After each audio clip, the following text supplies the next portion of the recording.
台风来临前，我劝村民们将手里的橘子卖给我，给批发出去，能减少他们的一些经济损失。然而村长的女儿却说，台风未必会往这边走，让大家别急着卖，一起囤着等高价。于是村民们连之前答应卖给我的20吨橘子，也都各自喷了农药，存在了自己的仓库里，全都等着台风过去后卖高价。最后我只好空手而归，让喊来的大货车去了隔壁村装橘子。几天后，台风如我预料，席卷了我们村，橘子落了满地，而他们存放在仓库里的橘子也纷纷泡了水。台风过后，村民们都来求我收他们的橘子，其中就包括村长的女儿。我摆了摆手，无能为力。你们还是留着卖高价吧。看着手机上提示台风即将过境的消息，我心急如焚地把村民们喊到我家院子里。我一边客气地给所有人递水，一边说道：过几天有强烈台风，可能会影响收成，我建议大伙儿在2天内把地里快熟的橘子都摘了，我会尽快把这些橘子都卖出去。我心里想着大家都是一个村的，我自己靠着在市里做批发生意赚了一些钱，就想着村民们靠种地为生也不容易，能帮他们一点是一点。而我们村的收入主要是靠地里的蜜橘，要是这些蜜橘因为接下来的这场台风而弄坏了，那他们今年的日子就难过了。所以哪怕我一次性收这么多橘子，有砸在自己手里的风险，我还是提出了这个造福全村的意见。但村民们听了我的话后，没有第一时间感谢我的慷慨相助，而是面面相觑。李大叔他儿子问道：我那些橘子红的还不是最好看的时候，许老板你打算多少钱一斤收？我想了想，给了他一个很公道的价格。不太红的橘子卖相没那么好，1块5收。隔壁村上次给我1块4，我都没去收。谁知他儿子听完后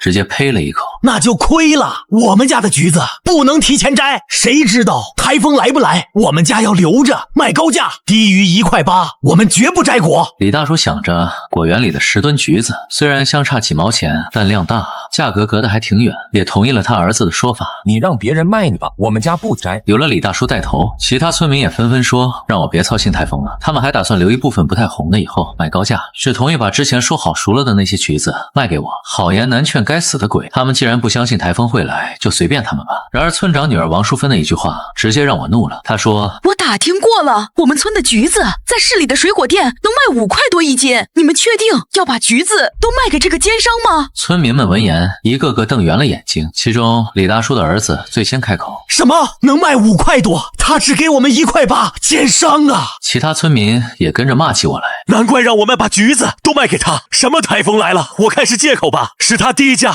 收购我们橘子的借口，我们谁都别卖给他，让他今天喊来的那2辆大货车收不到货。闻言我差点气笑，他们不会以为不管什么橘子在市里都能卖到5块吧？而且我这个批发商难道不需要赚钱吗？清洗、检测农药残留，挑选精品果，打上我公司的商标，再运输出去，还有路上的损耗，这每一样都需要成本。我将这些橘子卖到市里的商场价格不过2块5，能卖出5块高价的并不是我。平心而论，我做了这么多步骤，只赚了每斤7毛钱的差价，我赚的并不多，怎么也算不上奸商吧。我这个人最讨厌那些不分青红皂白的冤枉，于是我直接拿出了自己的出货单，他们看。我原以为这样一来就能平息村民们的怒火，继续与他们做生意。然而王淑芬是有备而来，她看到我的出货单时，直接从兜里掏出计算器，一顿捣鼓后，对原本已经平息怒火，打算继续把橘子卖给我的村民说：还说不是黑心钱，1斤7角钱，20吨就是1万4，他收一次货就能赚我们1万4，可真黑。此话一出，村民们脸上全都重新出现了怒意，甚至有人扬言让我把以前的差价都退给他们，否则以后的橘子都不卖给我了。闻言我觉得好笑，难道在他们眼里我是个做慈善的吗？我凭什么给他们退差价？我是个商人，不是一个大善人。我直接拒绝了，差价不可能退，我成本已经很高了，你不想卖就算了。那村民说：不退差价，那以后就没得谈了，我们就把橘子卖给别人，让你没钱赚。这句话正中王淑芬的下怀，她挑衅地看我一眼后跟村民们说：就应该这样，大家应该货比三家再卖，你们要是信得过我，我去喊人到村子里来收橘子，你们只需每斤给我1毛介绍费就行。原来是在这儿等着我了，他搞了这么一出就是为了截胡我的生意，最后从中牟利。可是他也太高看他自己了，他去哪里找比我收货价更高的批发商？他根本不知道为什么这些橘子到我手里就能卖高价。我冷笑了一声说道：你说的轻松，20吨橘子送到市区，你知道需要多少运费吗？你只会纸上谈兵。王淑芬生怕刚刚因为我的话有所动摇的村民再次选择我，他不懂装懂地说：我当然很清楚了，那能花多少钱？就问村民们，你们是听我的，等着批发商高价来收橘子，还是现在卖给他？你们自己做决定吧。见好几个村民犹豫着要朝我走来，还有加了句：再过上10天半个月，天气更冷了，橘子也就更贵了。了，你们那时候卖也行啊，何必急在一时？他懂个屁！我差点直接骂脏话，但想着这些橘子关系到村民们的全年收入，我还是耐着性子跟村民们分析利弊。到时候价格可能是会上涨，可放在仓库里的橘子要是烂了，就什么都没了。而且台风可能会导致涨水，万一淹了各家的仓库，那后果不堪设想。王淑芬说，台风会不会往这边走，还是未知的。就算是来了，也不一定会涨水。你就是危言耸听。李大叔的儿子也跟着说，你骗谁呀？橘子可以打药，打过药的橘子放2、3个月都没问题。村民们闻言纷纷跟王淑芬咨询起找批发商的事儿。有人问他，那外面的批发商能给我们多少钱？王淑芬信口胡诌，至少给3块吧，肯定比许老板给的价格高。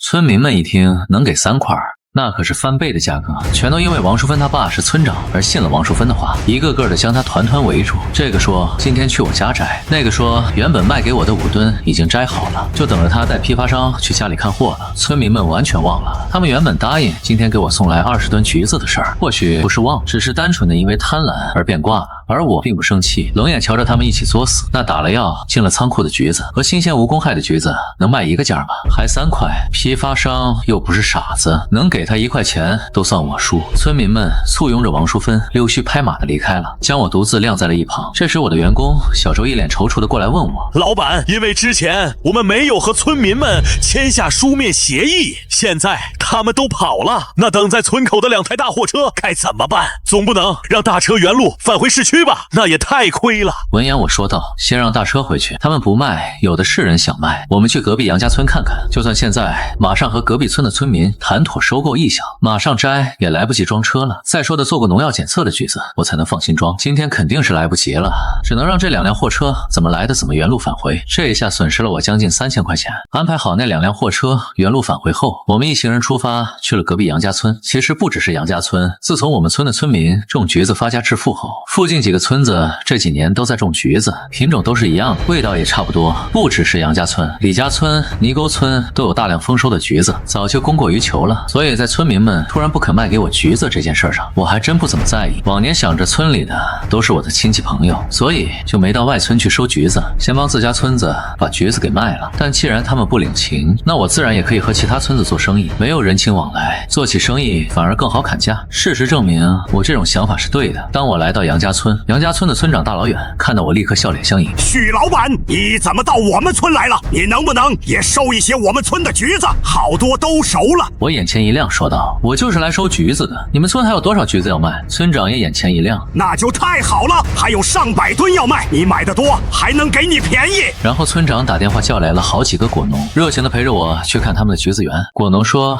因为今年橘子的价格比较便宜，隔壁几个省种的也多。我们村的橘子虽然种得很好，但因为批发商把价格压到3毛钱一斤才肯收。除了零散的几个果农3毛钱一斤卖了一些，大部分的橘子还在树上挂着，处于无人问津的状态。村民们都快急疯了。听到这价格，我心里暗暗吃惊。我只知道今年橘子收获价低，却没想到居然低到了这个地步。不知道那自认为自己很能干的王淑芬，到时候给村民们报出来的价能比这3毛钱高多少？我已经隐约开始期待了。接下来，我们顺利的和杨家村的果农们谈好了合作，待农药残留检测通过后，我将以1块8一斤的价格收购他们果园里的 A 级大果，和在我们村时的收购价一样。而那些刚刚成熟卖相一般的橘子，他们也因为台风的原因，愿意以1元1斤的价格卖给我，价格比我们村还低5角，这让我一下子就松了一大口气。我连夜让人把橘子送去市里检测农药残留，第二天一早，再拿到所有橘子都通过农药残留检测，并且有几家果园的橘子甚至没有检查出农药时，我心里十分惊喜，这笔生意稳了。于是当天，杨家村的村民们全民出动，帮着果农们摘橘子，把能摘的橘子都给摘了下来，大家热火朝天的忙。这时，我喊来的货车也开进了他们村，一箱箱又大又红的橘子被装上货车时，我听到的不是村民们对于摘橘子太辛苦的埋怨，而是对我的感激。许老板，多谢你，有了这笔钱，我老伴就能去城里看腿了。许老板，这每斤1块8的价钱，你还有赚头。其实卖快我都很高兴。你看，人与人是不同的，有些人只知道索取，有些人是知恩图报的。我很乐意帮助这些知恩图报的村民，并且自己也能赚到一些钱，这何乐而不为？我在杨家村收橘子的举动，可能被我们村的村民给瞧见了。之后的2天，他们在我家附近遇到我时，看我鼻子不是鼻子眼不是眼的，就连平时对我最热情客套的张大妈都冷哼着跟我说：“听说你在本村收不到橘子，只能去隔壁村收货了，这滋味不好受吧？让你当奸商，哼，活该！”我没有与他争论，只说你高兴就好。但事实上，张大妈并不高兴，她还有些着急，因为手机上都在播放着台风即将登陆的消息。但被她寄予厚望的王淑芬却一直没找适合的批发商来我们村收橘子。想着这一点，她看我更不顺眼。大伙可都说了，我们的橘子以后就是烂在地里，也绝不卖给你这个奸商，只会卖给淑芬妹子。闻言，我很坦然地说：“随你们，我也不是非要收本村的橘子不可。”然后我直接转头就走。路过张大妈家的橘园时，我远远可以看到那橘园里硕果累累，挂满了果实。如果王淑芬能找到合适的批发商，估计早就给她收走了。还能等到现在，我倒要看看他们能嘴硬到几时。因为台风就快来了，到时候橘子还没收的话，就只能烂在地里了。而我在杨家村收的那些橘子，已经提前进入市区的各个渠道，很快就可以开始售卖了。这天我路过村长家时，发现他家院子里围满了人，是本村的那些果农，他们站在村长家院子里，全都翘首以盼，盼着王淑芬快点帮他们卖橘子，有热闹可看。我就偷偷躲在角落里看热闹。只见在村民们的叫喊声中，避无可避的王淑芬从他家里走了出来，一边打着电话联系批发商，一边对村民们说：“已经在联系了，再给我2天，行不行？”村民们对我不客气，自然也不会惯着他。张大妈直接怼他：“都联系好几天了，什么时候能来批橘子？给个准话！我橘子都快烂地里了！”就连之前帮他说话的李大叔的儿子也很不满地说：“我前几天看到许老板在隔壁村收了不少橘子，他能卖出去，你难道还没他有本事？”大家你一言我一语的把他架在火上烤。情急之下，王淑芬说：“谁说我不行了？我已经联系上一个批发商了，他下午就来。谁想卖，现在可以去摘1吨橘子过来放我家了，我绝对能卖出去。”1吨橘子对零售商来说或许挺多的，够卖好几天了，但对于果农来说这也太少了。但大伙儿还是为了这吨橘子先摘谁家的而争论起来，因为哪怕只有1吨的量，大伙儿也想争先卖出去。最后是张大妈凭着她曾经当面嘲笑过我这点，取悦了王淑芬，获得了这1吨的指标。可是想当初她把橘子卖我时，我哪次从她那里收的橘子会少于3吨？这1吨的量简直是在打发叫花子，亏这些人还当个宝。我听到这里没有继续待，直接开车回了市里。我市区的小洋房坐落在地势比较高的地方，如果台风导致涨水，至少不会被淹。我在小洋房里整理着刚刚从超市买回来的大量物资，此时应该已经把橘子拖到王淑芬家的张大妈给我打来电话。我一时有些摸不着头脑，她这时候给我打来电话做什么？但想着至少是邻居，别闹得太难看，还是接起了电话。有什么事儿吗？那头的张大妈语气听起来十分急促。许老板，之前是我的错，他王淑芬就是个骗子，他喊来的批发商每斤只肯给5毛钱，他还让我给1毛钱介绍费，4毛钱1斤，他当收废品了。我心中隐隐有了一种猜测，所以了，你嫌价格太便宜没卖？张大妈理所当然地说：“那当然了，4毛钱1斤，我不可能卖给他。”我叹了口气，从长远给他分析，其实你应该马上答应的，因为台风即将登陆的原因，明天一早市区里的主干道就要封路，到时候什么车也进不了城，你的那1吨橘子自然也进不了城，只能等台风过去再卖，变数很大。张大妈愣了愣说：“可他给的价格还不如你给的1/3，他之前可承诺给3块的，他就是个骗子，你怎么还帮他说话了？”我扶额，看来张大妈是真不知道行情。我跟她说，现在外面其他人收橘子大概也都是5毛钱的价格，你如果错过这个机会，就只能等了。听我一句劝，卖给她算了。张大妈却不肯，她还指望着卖高价了。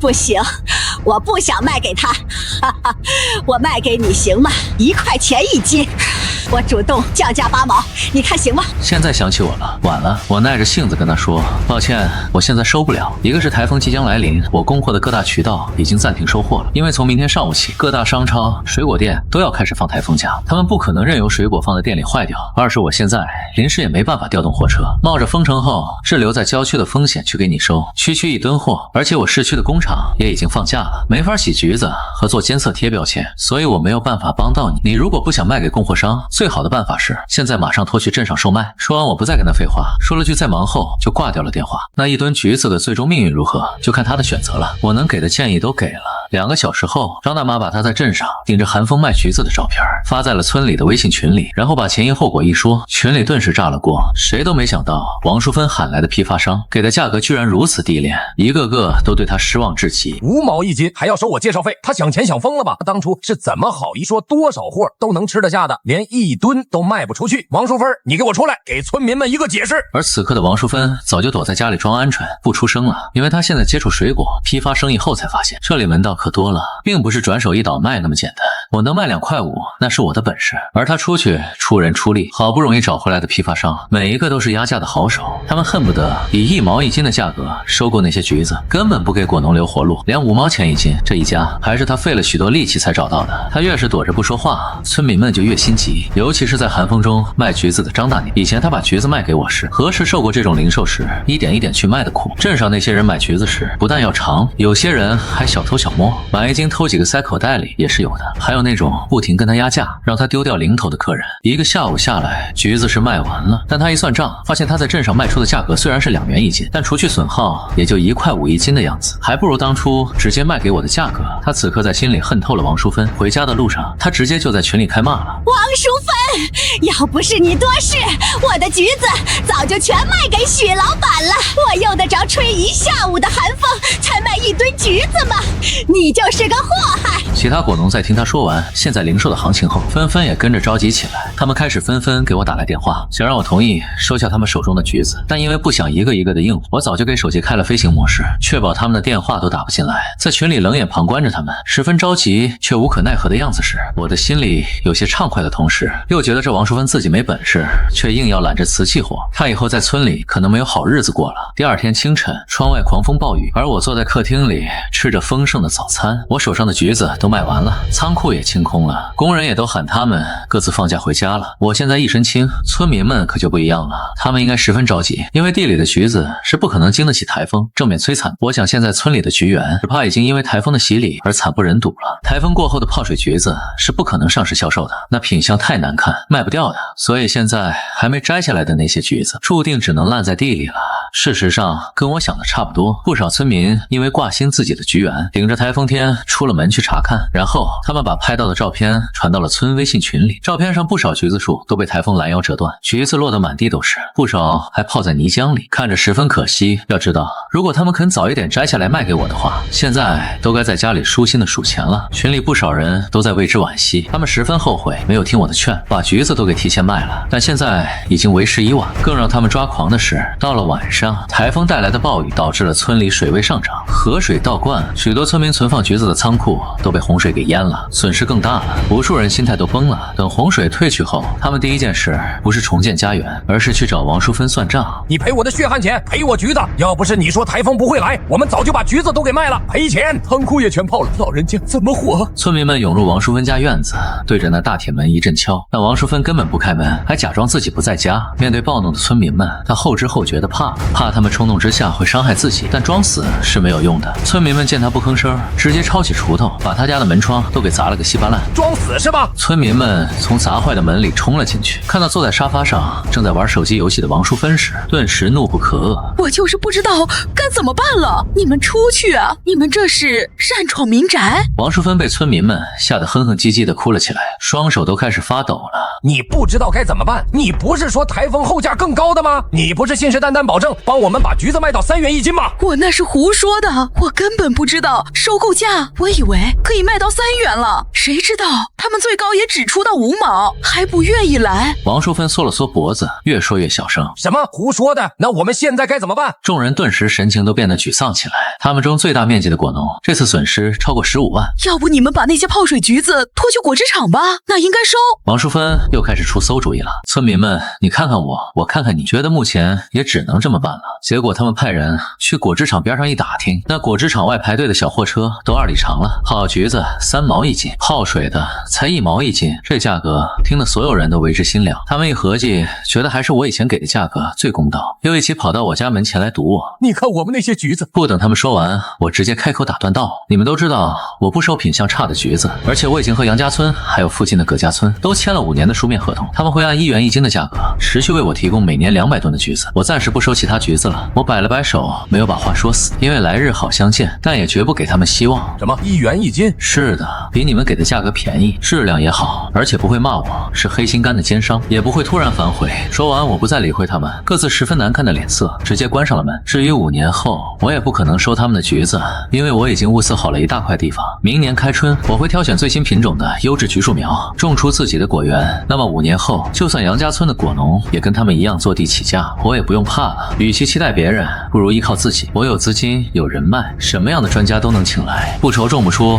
好橘子，何必看他们的脸色？从我家门前离开后，彻底失去希望的村民们再次冲入了王淑芬家。这一次不只是吓他而已，他们为了挽回自己的损失以及报复，抓走了村长家的10几头大肥猪以及30-40只鸡鸭，连院子里刚下崽的狗和狗崽子都没给王淑芬留下。等王淑芬和王村长回到家后，直接傻眼了。我们家的门窗怎么又被砸了？王淑芬懵了，王村长则是心大喊起了：鸡，我的鸡呀，我的猪，我的狗呢？王淑芬在进屋看到房间里的模样时，脸色铁青的坐在了地上。爸，我们家的家具也都不见了，我们的房子被搬空了。村长见自己家被糟蹋成这样，一巴掌用力的甩在了王淑芬的脸上。肯定是那群村民，你简直是偷鸡不成蚀把米，都是你太贪心造成的。爸，你怪我，要不是你纵容我抢许老板的生意，我何至于落到现在人人喊打的境地？我贪，你又好到哪里去？王淑芬冷哼一声，从地上站了起来，用力的将村长一把推倒在地。村长年纪大了，猝不及防，被他这样一推，跌坐在地上，后半天都没能站起来。他颤颤巍巍的指着王淑芬骂：你这个不孝女！我腰闪了，你快去打120！王淑芬以为他装的，等了好几分钟，见他一直没爬起来，才慢悠悠的去打电话叫120，顺便报了个警。他指控那些村民打砸了他家，一时村里同时响起了救护车的声音以及警笛声。那一夜村里热闹极了，听说不少村民都被带走调查，而且村长因为摔断了尾骨，手术后直接瘫在了床上。村长的位置自然换了人，王淑芬失去了村长女儿的头衔，村里人现在更加不怕他了，谁见了他都要骂上2句，谁叫他耽误了全村的发财之路。至于那些打砸他家的村民，被抓了没几天，因为证据不足又给放了回来。但这样一来，他与村民们的关系更差了。没多久，他就因为被村民们挤兑的没法在这生活，而卖了自家的老宅，带着他爸到城里租房子过日子去了。而村里人见了我都会笑着跟我打招呼，他们期盼着我有朝一日再跟他们买橘子。直到5年后，我自己的橘园开始丰收，看着我种的新品种橘子，因为质量好，多次被媒体报道，甚至我的橘子还卖到了海外，每斤更是价格高达10几元时，他们后悔不已，但已经于事无补。他们这辈子注定只能贫穷下去了，因为名声坏了。现在他们的橘子哪怕种得再好，都只能烂在地里，谁会跟没有诚信的人做生意？而我因为橘子卖得好，已经在迅速的扩大规模了。我未来的愿望是在10年内让我的橘子产业做成上市公司，让这些骂我黑心的村民们望尘莫及。